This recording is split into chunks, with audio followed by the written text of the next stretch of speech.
comment accéder et lire à vos informations en tant que membre.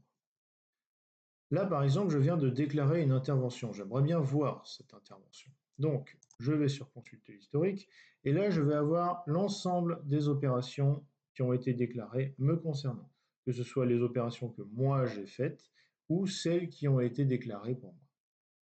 Là, on voit qu'il y a des chiffres qui correspondent à ce qui a été crédité ou débité sur votre compte. Actuellement, votre compteur est de moins 2,70 points. Ici, sur cette intervention-ci, donc Roger Martin a travaillé 7,5 heures pour Jean Dupont. Ça veut dire que là, il m'a été enlevé 18,75 points sur cette intervention déclarée. C'est en rouge, c'est négatif. Si c'est en vert, c'est positif. En cliquant ici, vous pouvez voir le détail de l'intervention.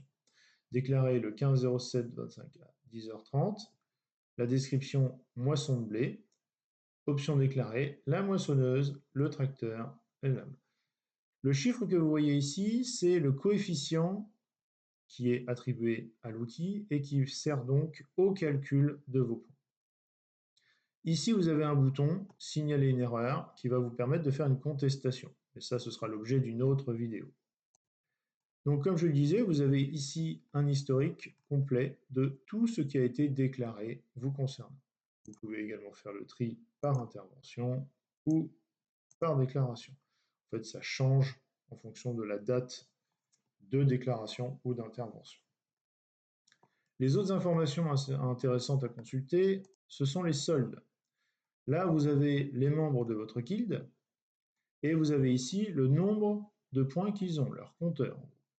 Ceux qui sont en rouge sont en négatif, ceux qui sont en vert en positif. Vous pouvez trier ça par ordre croissant, par ordre décroissant. Vous pouvez aussi masquer les compteurs à 0. J'ai trouvé que c'était utile parce que l'idée, c'est que vous voyez ceux qui sont actifs. Or, s'ils sont à 0, ça veut dire qu'ils ne sont pas très actifs sur la guilde. Autre chose, sur les renseignements, il faut bien comprendre que si vous voulez les avoir en temps réel, vous devez réactualiser la page si vous avez eu des modifications entre-temps. Il suffit d'appuyer sur CTRL-R ou alors, hop, et là vous faites actualiser. Et la page va se recharger systématiquement.